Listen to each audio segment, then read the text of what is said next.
آپ علیہ السلام نے فرمایا کہ اس عورت کے لیے جائز نہیں ہے کہ وہ روزہ رکھے اس حالت میں کہ اس کا خاوند گھر میں موجود ہے۔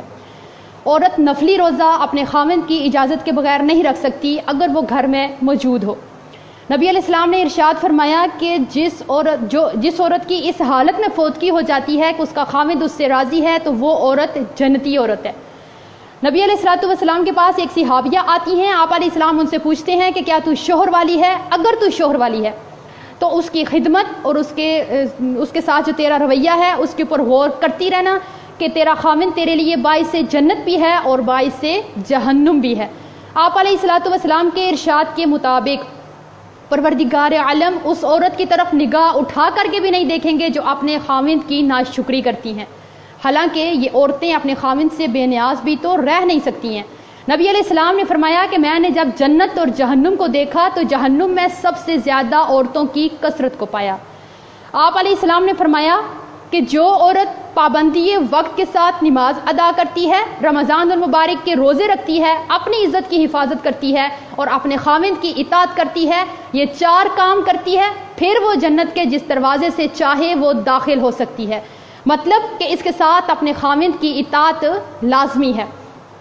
اب یہ وہ تعلیمات ہیں جو رسول اللہ صلی اللہ علیہ وسلم نے امت محمدیہ کی ان بیٹیوں کی تربیت اور تعلیم کرتے ہوئے ارشاد فرمائی ہیں۔ آج میری بہنیں اور دوستیں ان تعلیمات کو سیکھنا تو بڑے دور کی بات ہے، ان کو سننا بھی گوارا نہیں کرتی، اس وجہ سے کہ کیا صرف اور صرف خاوند کے حق ہیں، ہمارا کوئی حق نہیں ہے، صرف خاوند کی ہی اطاعت کرنی ہے، ہمارے اوپر کوئی کسی قسم کا حق نہیں ہے، ہم لوگوں کو بھی حق دیا جائے۔ اگر ایک بات کو دیکھا جائے تو میری نظر سے آج تک جتنے بھی اشتہار گزرے ہیں اور جتنی بھی اس طرح کے تویز، چلے، دھاگے، پیر صاحب، ان کا صرف ایک ہی ہوتا ہے کہ اپنے خاوند کو مٹھی میں کرنے کا تویز، اپنے خاوند کو اپنا غلام بنانے کے لیے تویز، دھاگا، چلا اور دم اور یہ سب کچھ۔ اور یہ عورتیں اپنے خاوند کو مٹھی میں کرنے کے لیے، اس کو غلام بنانے کے لیے چلے کریں گی، دھاگے اٹھائیں گی، تویز اٹھائیں گی، سارا جتنی بھی خاوند کی جمع پونجی ہے جا کے پیروں فقیروں کو دے کر کے آ جائیں گی، کیونکہ ان کا مائنڈ بن چکا ہے کہ ہم نے اپنے خاوند کو غلام بنا کے رکھنا ہے، ہم نے اس کی اطاعت نہیں کرنی، اس کو اپنے سر کا تاج بنا کے نہیں رکھنا۔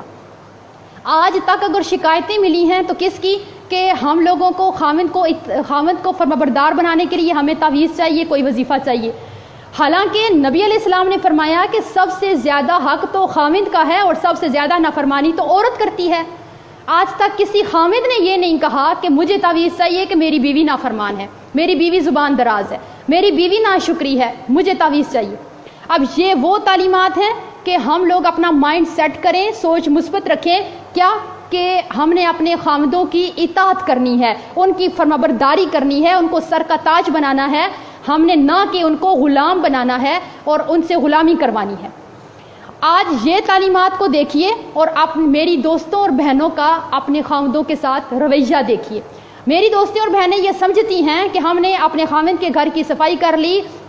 اس کے کپڑے دھو لیے، استری کر لیے، اس کا روم صاف کر دیا، تو ہم نے کیا کیا؟ دنیا میں سب سے زیادہ جو فرمانبردار بیوی ہے وہ میں ہی کہلاتی ہوں، کیونکہ میں نے یہ سارے کام ٹائم سے کر دیے۔ حالانکہ ان سارے کام کے کرنے کا نام خاوند کی اطاعت اور فرمانبرداری نہیں ہے۔ خاوند کی اطاعت کیا ہے، خاوند کی فرمانبرداری کیا ہے، اور وہ کون سی وجہ ہے کہ جس کی وجہ سے آپ کا خاوند آپ کے اوپر توجہ نہیں دیتا اور آپ کا گھر کبھی بھی پرامن پرسکون نہیں رہ سکتا، وہ وجہ کیا ہے؟ دیکھتے ہیں حضرت ام سلیم رضی اللہ تعالی عنہا کا ایک حدیث۔ ان کا بیٹا بیمار ہے، بیمار بیٹا چھوڑ کر کے خاوند سفر پہ چلا جاتا ہے۔ جب خاوند سفر پہ جاتا ہے تو بیٹے کی ڈیتھ ہو جاتی ہے۔ یہ بیٹا جب فوت ہو جاتا ہے تو ان کا خاوند سفر سے واپس آتے ہیں تو ام سلیم مسکراہٹوں کے ساتھ، پیار کے ساتھ، محبت کے ساتھ اپنے خاوند کو ریسیو کرتی ہیں، گھر میں راحت، خوشی اور پرسکون ماحول بناتی ہیں، اپنے بیٹے کا جو دکھ ہے، اپنی ممتا کو مار کر کے اتنی بڑی پریشانی بھی اپنے خاوند کو نہیں بتاتی ہیں کہ میرے خاوند کیا ہوں گے، اس خبر کو سن کر کے پریشان ہوں گے، تو میں یہ خبر ان کو سنا کر کے پریشان کر کے نافرمان بیوی میں نہ لکھتی جاؤں۔ آج ہمارے ہاں اب آپ سوچئے کہ آپ اپنے خامند کو یہ سکون، یہ والا سکون اور یہ دلی تسکین، یہ ماحول ان کو دیتی ہیں۔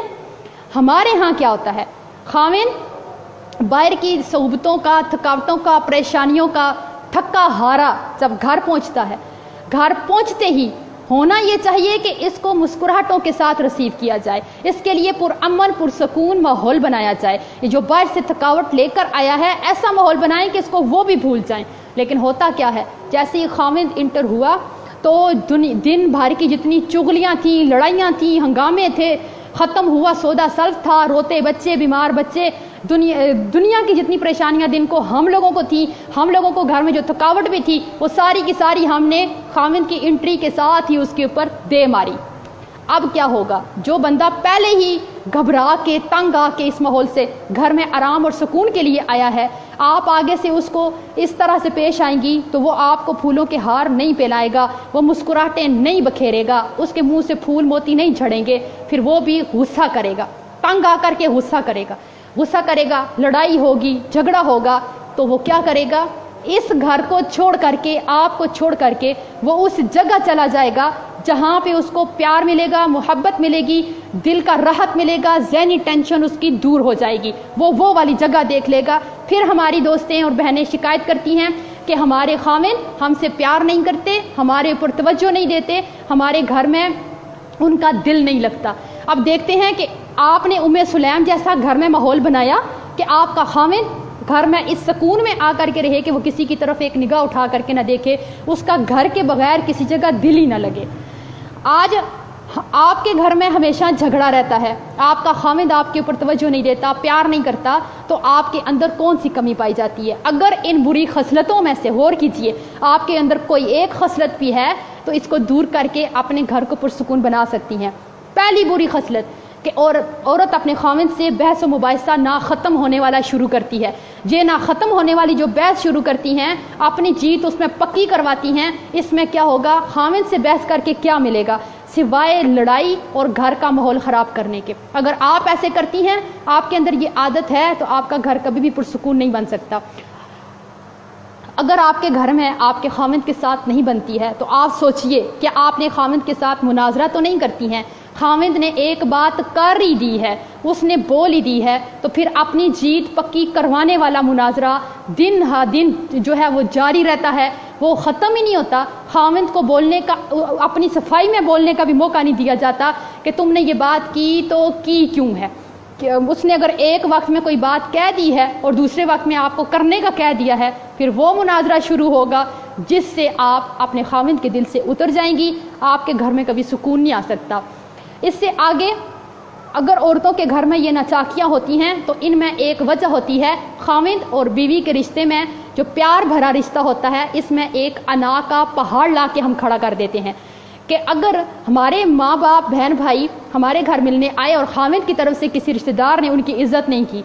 ہم نے اس کو یہ فیصلہ سنا دینا ہے کہ تیرے رشتہ داروں نے میرے رشتہ داروں کی عزت نہیں کی، اور آج کے بعد میں تیری 7 نسلوں کی عزت کرنے والی نہیں ہوں۔ جب یہ انا کا پہاڑ ہم اپنے رشتے میں کھڑا کریں گے تو یہاں پہ پیار محبت نہیں ہوگا، یہاں پہ لڑائیاں جھگڑے اور ناچاکیاں ہوں گی جو کبھی ختم نہیں ہوں گی۔ اپنے خامند کے اوپر غصہ نہ کریں۔ اگر آپ اپنے خامند کے اوپر غصہ کرتی ہیں، چیختی ہیں، چلاتی ہیں، تو آپ سوچ بھی کیسے سکتی ہیں کہ آپ اپنے خامند کے دل پہ راج کریں گی اور آپ کے گھر میں کبھی لڑائی نہیں ہوگی، ناچاکی نہیں ہوگی۔ اپنے خامند کو ہر وقت طنز نہ کریں، تان و تشنی نہ کریں اس کے اوپر، اپنے خامند کے ساتھ زبان درازی نہ کریں۔ یہی وجوہات ہیں۔ اب عورتیں جو ہیں، ہم عورتیں اپنی زبان درازی میں ویسے بھی بڑی مشہور ہیں۔ اپنی زبان جو ہے ہم اگر کنٹرول میں رکھ لیں اس وقت جب کہ خامند کو غصہ آیا ہے یا اس وقت جب کہ آپ کو غصہ آیا ہے، تو بڑے بڑے فیصلے ہونے سے ہم بچ سکتے ہیں، بڑے بڑے ہنگاموں سے بچ سکتے ہیں۔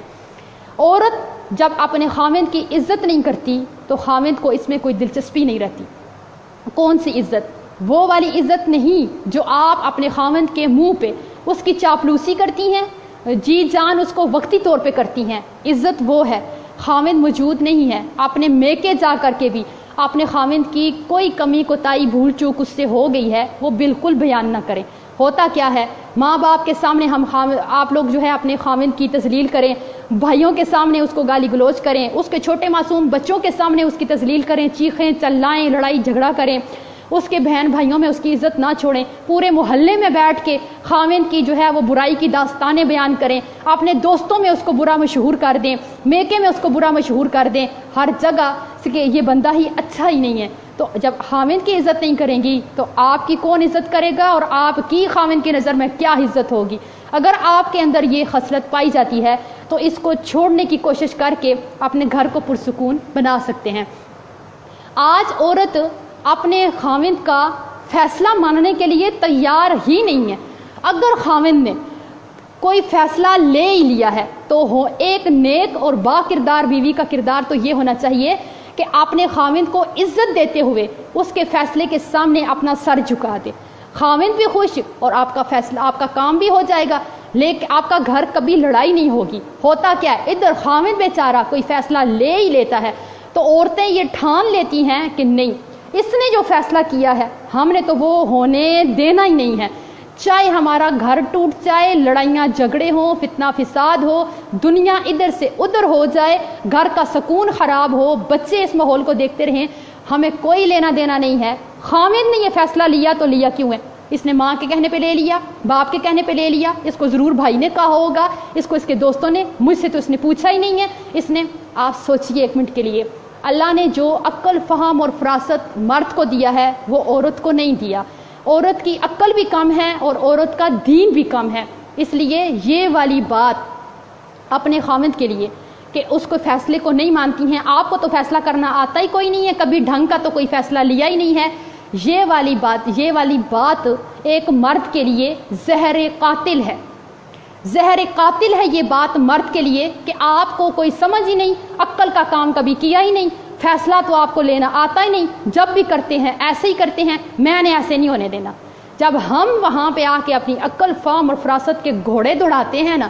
ان کو ہم بے لگام چھوڑ دیتے ہیں نا، تو اس گھر سے کبھی لڑائی نہیں ختم ہوتی، کبھی خوشی کی خوشبو یہاں پہ آ ہی نہیں سکتی ہے، خوشیاں ہمیشہ کے لیے یہاں سے روٹ کر کے چلی جائیں گی، اور آپ کے خاوند کا پیار اور محبت بھی ساتھ لے کر کے چلی جائیں گی۔ آج آپ اپنے گھر کو پرامن بنانے کے لیے اپنے گھر میں آرام اور سکون کا ماحول پیدا کریں۔ آپ اس بات کو یاد رکھیے کہ آپ کا خاوند جو باہر کی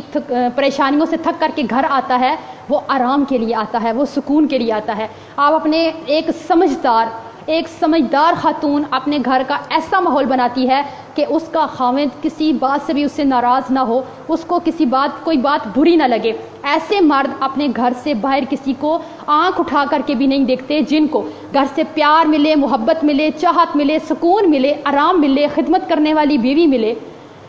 یہ والی چیزیں جب مرد کو ملیں، مرد کبھی کسی طرح کی لڑکی کو باہر نظر اٹھا کر کے نہیں دیکھتا۔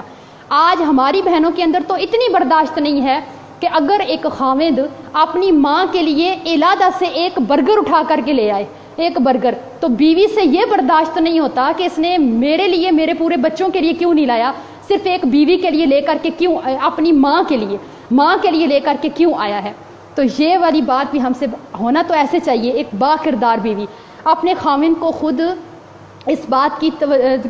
کی جو ہے وہ آپ لوگ توجہ دلائیں، اس کو ٹائم دیں، کیا کہ آپ اپنے والدین کو ٹائم دیجئے، ان کی خدمت کیجئے، ان کی ہر ضرورت کو پورا کیجئے، یہ سوچ کر کے کہ وہ تیری جنت ہیں، اور یہ دیکھ کر کے کہ کل یہ ہمارے بچے بڑے ہوں گے، یہ ہماری بھی اسی طرح سے عزت کریں گے، اور ہماری کیا کریں گے، عزت بھی کریں گے اور خدمت بھی کریں گے۔ آپ سوچئے اگر بیوی کے والدین آپ کی بیوی کی جنت ہیں تو شوہر کے جو والدین ہیں وہ اس کی جنت ہیں، آپ اس سے اس کی جنت چھیننے کی کوشش مت کیجیے، نہیں تو یہ ساری جو ہیں وہ باتیں ہیں، وجوہات ہیں